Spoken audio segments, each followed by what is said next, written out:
Rebecca Murray here, two-time children's book author as of today. Yes, today I launch and let you all know about my second children's book, this one, Pasado, The Heart of a Donkey, illustrated by my good friend, Lori Berkheimer, to showcase a beautiful donkey that was once a resident in Bellevue, Washington at Kelsey Creek Park. This is a sad story, and leading up to his death, which happened in 1992 on the eve of April 15th. Now, most of us think of April 15th as tax day, but some of us who know Pasado's story also can't forget that that was the night that he was murdered in his pasture and found strangled, tied to a tree. The following morning, his caretakers found him on April 16th, 1992.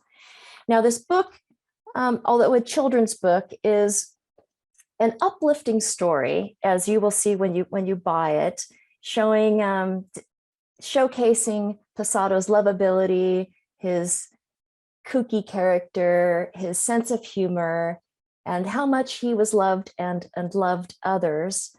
It also is a story of compassion. Doesn't really spend much time talking about, there's one sentence really that describes what happened to him. And I guarantee you that part of the story, it will tug at your heartstrings because it tugs at mine. But the story takes a lift from that point. And so really it is truly a story of silver linings and how in the face of tragedy, people can come together and rise up as they did in Pasado's name.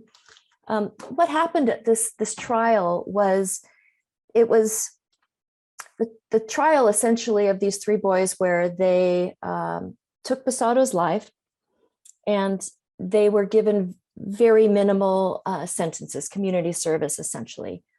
What this demonstrated was that this law that we had in Washington state at the turn of the century, that basically when most people thought of animals as things to be used, and of course many people still think that, but things have progressed since then, right? For most of us, and for many of us, our animals are part of our beloved family. We think of them like children. So this law was so out of date, and so these children could not be sentenced to what many animal advocates thought the punishment should be. So essentially what happened next was a group of people rose up and put a new law on the books just 2 years later, record time, 1994, and this law is called the Pasado Law, which makes animal cruelty and neglect a felony in Washington state, if it meets certain criteria, and fines and so forth. What this book doesn't really get into that as much as it gets into the silver linings that come in the face of tragedy. What we can do, we know bad things happen, but what we can do to make things better after poor decisions are made. It also showcases several other animals at Pasado Safe Haven, two of which are still residents today. One is in Animal Heaven. And this book is all written in the first person as Pasado. So it's very fun to read. And I've been sharing it with groups and allowing them to read. And really my hope for this is to have it on stage. A stage production in high schools is really what my hope for this. I wrote the story 5 years ago when I was reminded of the 25th anniversary of Pasado's death. And now here we are on the eve, just several days away, of Pasado's the 30th anniversary of when he was taken from us. And one last thing, this book is not only dedicated to the people who rose up in Pasado's name to do great things and create silver linings for all of us and for animal kind, but also dedicated to a little boy, Timmy Barella, who I met sadly after his death.